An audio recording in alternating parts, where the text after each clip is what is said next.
Valve's Deadlock and literary references. There's plenty. It is without a doubt that I am a big reader. I've always been a big fan of the classics, but I mix in a little bit of fan fiction every now and then. Drop those links down below, guys. Share the love. Now you can imagine my excitement when hearing all the references within Deadlock. Vast amount of characters, authors, and even literary tropes. So today we will be looking at every reference made within the game. A big shout out to the contributors on the Deadlock wiki and Fridge, a friend of the channel, who all helped make this video possible. I am known as Chankla, and let's begin with Frankenstein. Victor is one of the most obvious literary references within Deadlock. His name, his appearance, and keynotes of his personality all point to Mary Shelley's 1818 novel Frankenstein. Due to its ever popular presence in pop culture,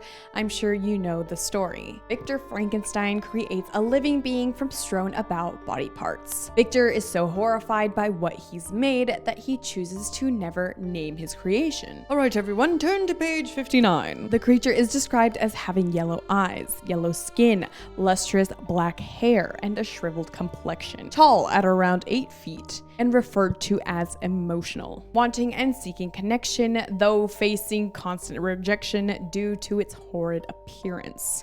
Sound a bit familiar? Deadlock's Victor shares some similarities, referring to himself as a grotesque mirror of humanity, horrified by his own appearance. He seeks from the ritual to find who made him and for what purpose, while also holding mixed feelings about his mysterious creator. People say, meet your maker, like it's some kind of threat when there's nothing I wouldn't do to meet my own. Valve reinforces the tragic side to this character, other heroes even referring to him as sad and pitiful. In regards to his physical design, I'm sure you caught some of those similarities too. However, one thing worth making note of is the bolts on his character design, and the incorporations of electricity within his abilities. In case you didn't know, there is no use of electricity in animating the corpse within the novel. All of that was Hollywood's way of making it flashy. Deadlock's design takes inspiration from both the novel and the Hollywood adaptations. Even within the original infamous Deathy leak of 2025, he was and still is under the codename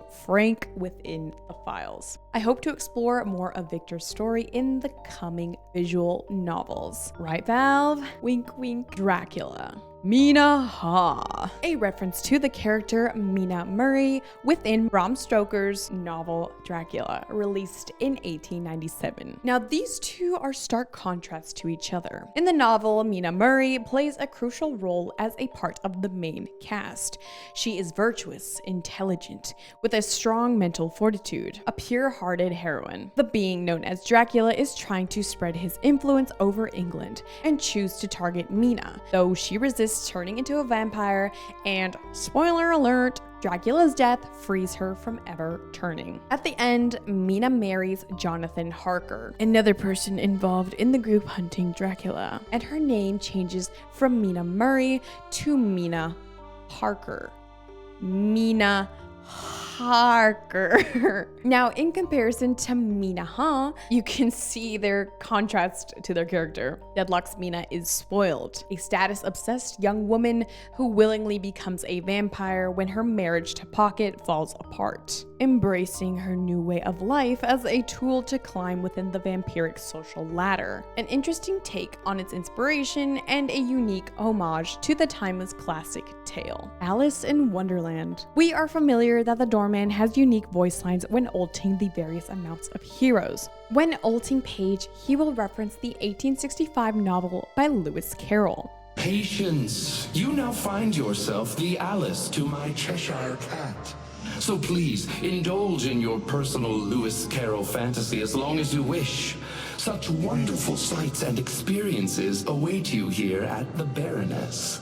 If you're unfamiliar with the story, Alice finds herself as a curious outsider in the world of Wonderland. The Cheshire Cat is a creature from this world who speaks in riddles and finds amusement in Alice's confusion. Similar to the Cheshire Cat, Doorman holds the advantage, placing these heroes in an unfamiliar and distorted place that only he truly understands. He also refers to her as Patience, which, fun fact, was Paige's original name. The Bible. Venator, or Quinn Rourke, a hero added in The Old Gods' New Blood, is deeply rooted within Christian imagery. He's a hunter of the occult, serving the Venators of Saint Benedict, dedicated to neutralizing any supernatural threat.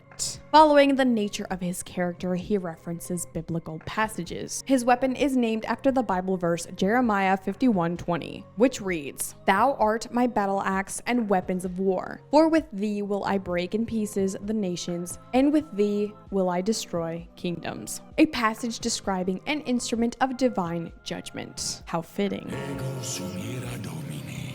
Another biblical reference comes from upgrading Gutshot. I long for the day when this will be a plowshare. This is a reference to Isaiah 2:4, a passage containing the phrase, "They shall beat their swords into plowshares." This verse describes a future of peace where weapons of war are transformed into tools of creation rather than destruction. Now, this next voice line from Ven, it's not a biblical reference, but rather from a poem titled The Charge of the Light Brigade by Alfred Lord Tennyson. Ours is not to question what is necessary. Ours is to have the will to do whatever it takes. The poem details the story of soldiers who were ordered to charge into battle while knowing they did not have the upper hand. This adds to the themes of sacrifice and unwavering commitment to Venator's character. Don Quixote. In a short interaction between Dynamo and Mo and Krill, he states that he's looking for a special anniversary gift for his wife, Marla. My anniversary is coming up, and I was really hoping to get Marla something special.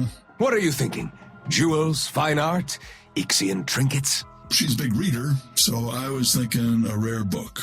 My friend, what if I told you I knew someone looking to move a first edition Don Quixote? I would be very excited, then remind you that I have a teacher's salary. That does make it a challenge, but one I gladly accept. I will find you options. Full title, El Ingenioso Hidalgo, Don Quixote de la Mancha, was written by Miguel de Cervantes and published in 2 parts in 1605 and 1615, considered to be one of the most influential books written for its time. The protagonist is Alonso Quijano, a middle-aged man enthralled in tales of chivalry, that he loses his grip on reality, giving himself a persona known as Don Quixote, and setting out to live like the knights from the tales. He perceives windmills as giants, ordinary people as enchanters, and village inns as castles. This novel was unique for its time, implementing different genres like satire and romance, and also a protagonist who is very flawed. A genuine first edition is extremely rare. Many early copies were lost, and some even went down in shipwrecks on the way to the Americas, which makes Dynamo's excitement to the offer that much more understandable. Gift of the Magi. When Mo and Krill shop for items during the holiday event, the shopkeeper will ask, "So you and Mo doing a whole Gift of the Magi thing this year?" The Gift of the Magi, written by O. Henry and published in 1905, is a short story, its original influence stemming from the 3 Wise Men. The story explores the themes of sacrifice, love, and the irony behind gift giving. A couple who each give up their most prized possessions to be able to buy a gift for the other. In the end, both gifts become unusable because of their sacrifices. But the story shows that the true value of a gift doesn't come from the gift itself, but rather the sacrifice behind it. The 3 Blind Mice. While being carried by Drifter, the urn will ask if he should whistle a little tune. Want me to whistle us a little tune while we run?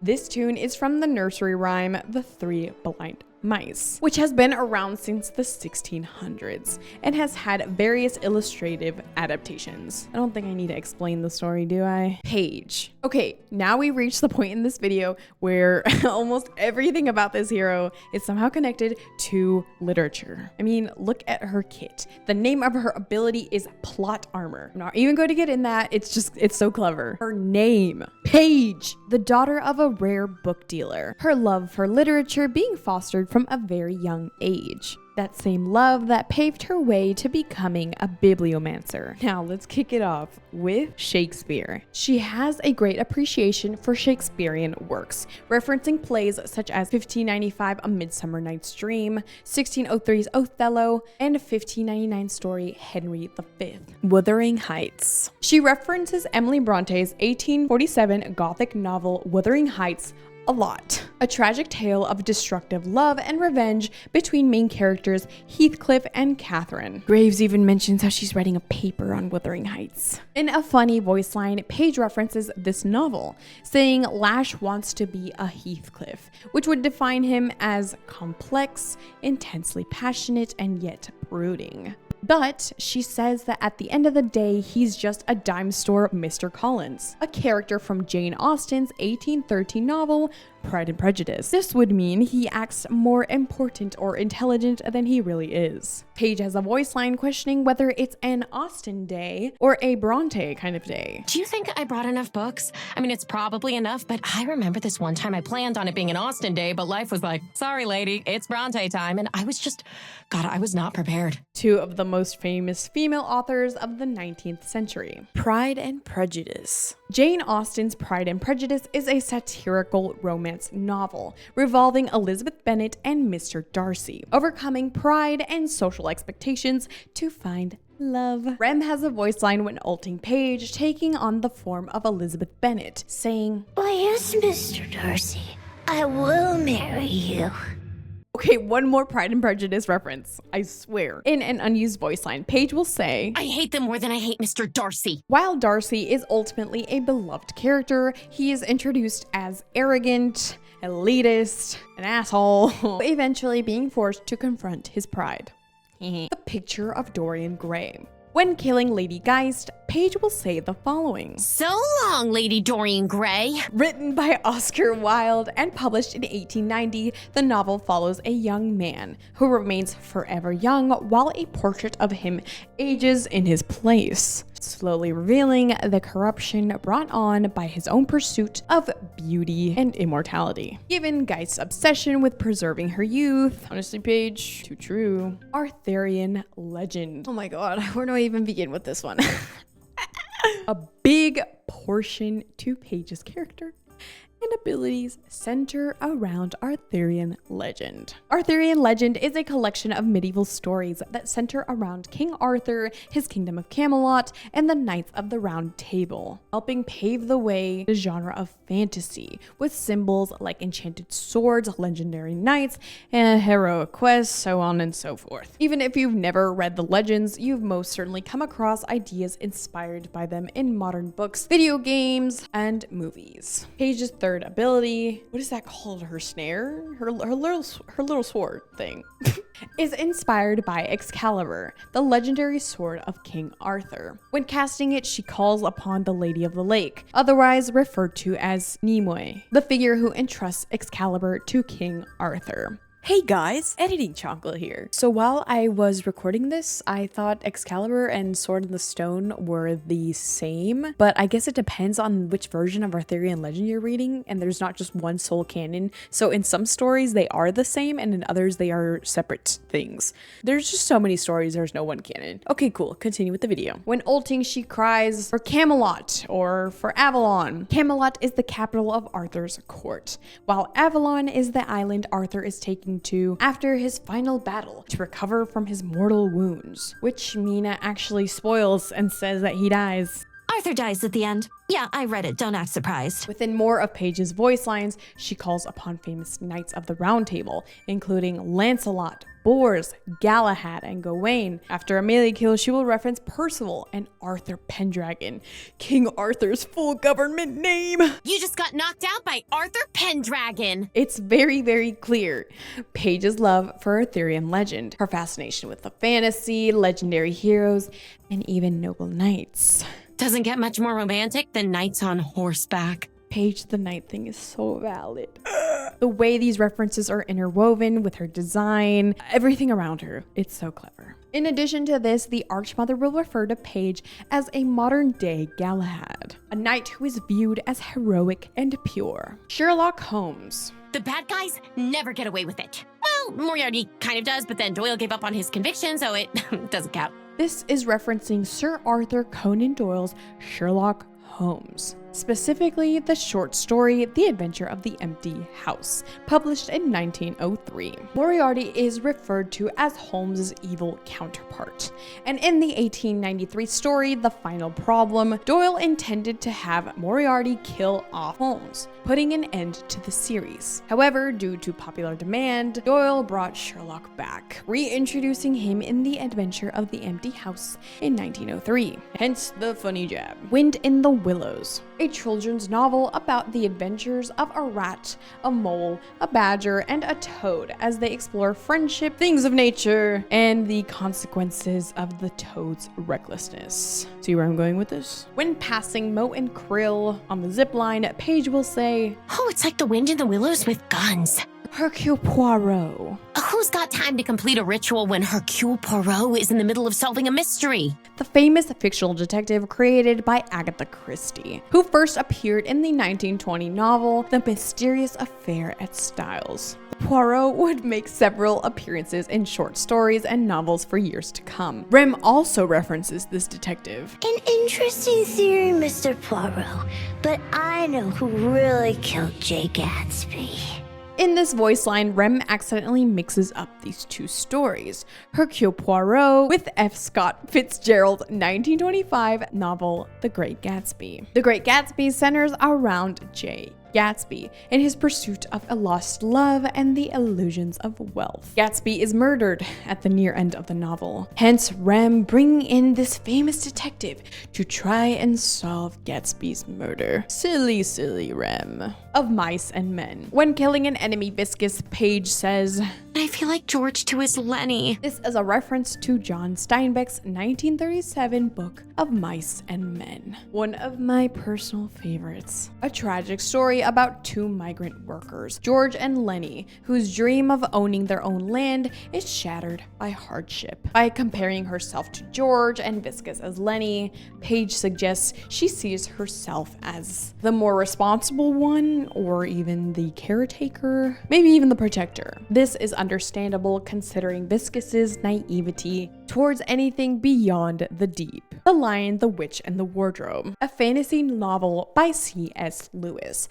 first published in 1950, about four siblings who enter the magical land of Narnia and are involved in a battle of good and evil. Paige calls Billy Mr. Tumnus. Mr. Tumnus is a gentle fawn creature from this novel. Billy is anything but gentle. Literary tropes. She refers to Abram's tome as a MacGuffin. A MacGuffin is a plot device, usually an object or a place, and it only serves to keep the story going. It has a great significance to the characters, but to an audience it has little to no meaning. As mentioned earlier, Paige says she has plot armor, a common storytelling trope where a character survives things that are seemingly impossible and should not be surviving, only because this character is very important in progressing a story. So James Bond, fucking Pikachu, Byronic heroes. A Byronic hero stems from the English poet Lord Byron, who wrote protagonists who were charismatic, highly intelligent, and morally gray. As I said previously, characters like Heathcliff and even Professor Snape. The urn mentions that Paige is taking the hero's journey to heart upon delivering. The hero's journey is a framework where the hero departs on their adventure, faces varying trials, achieves victory, and returns transformed by their experiences. Like me in this video. facing trials of how long this research took. But look, I gotta teach you every literary reference made in Deadlock so far. Now there may be some I missed, and if I did, let me know in the comments below. I hope all of you, my little book nerds, my Deadlock nerds, my reference nerds, enjoyed this one. As always, thank you so very much for watching. I appreciate all of your support. Thank you for your patience on this video. Check out my other videos. Go check out some of my Buildlock videos where I'm interviewing pro players. Thank you all so much for 9K subbies. And 10K is super, super close. How exciting! With much love, I will see you in the streets of the Cursed Apple. Mwah! Okay, real quick, I want to say this too. Fridge mentioned this, but Bebop's creator is named Miss Shelley. She created Bebop from a variety of scraps and parts, very similar to Frankenstein's author, Mary Shelley. So Frankenstein had already been referenced in Deadlock before Victor. What if Miss Shelley make Frankenstein? This Fridge has said this, so I wanted to include this as well. An interesting take, Mr. Fridge. Love you, bye.